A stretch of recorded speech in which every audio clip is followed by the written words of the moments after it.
keep the energy up. Amy is on deck. Coming up the stage right now is Ty.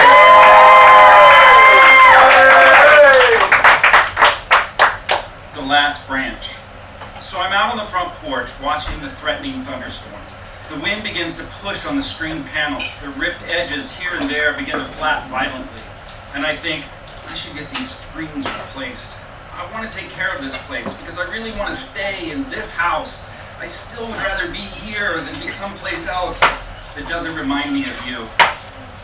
I remember the first time we stood on this porch, after the rental guy showed us the place, and now I reach my left hand out to the spot where you stood with your excited eyes and giddy laughter, smiling about how much you loved the place. You looked at me, and I was stepping into a warm waterfall of a dream, and it was actually coming true right in front of me. Our house was built in 1947. I can't imagine anyone fucked in this house as much as we did. Well, nobody fucked as well as we did, at least. In all those years since the walls went up, how many suitcases were packed?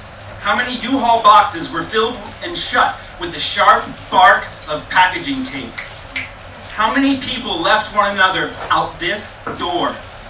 Now I guess I would just be your ex. Someone you left in a tiny old house beneath these ancient oak trees, fighting to survive in the thunderstorm. I'm suddenly concerned by the storm. It's as if the wind has become a giant predator. I can see the trunks of the trees being moved by its invisible mass. I think maybe I should go back inside. The branches begin to whip and twist, showing the underside of all their leaves, and the snap and moan of a branch across the street. It cracks and splits off the tree. I hear the wet leaves whistle as the heavy branch falls with a dull thud onto the wet grass on my friend's front yard.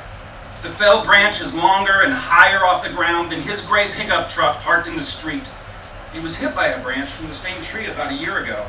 It was parked in that exact same spot. This time he got lucky. It missed the truck by 10 feet, crushing his grass instead. My car is covered in dents from fallen branches. It barely starts in the morning, creaking and protesting over speed bumps and around turns. My therapist tells me not to park in the same spot, but I always do. Wow. I guess I have a thing for destruction, and my life is like a disaster movie of my own making.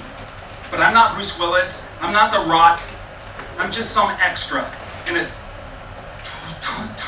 rumpled, dust-covered suit, sitting on the sidewalk, leaning against a building with a blood-soaked rag on my forehead, watching the city crumble around me helplessly.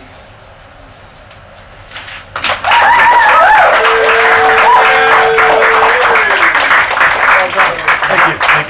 Audience response. Now judge response. 1, 2. Hold up the numbers. In no particular order, I have an 8.4, a 6.8, and an 8.4. Those are numbers.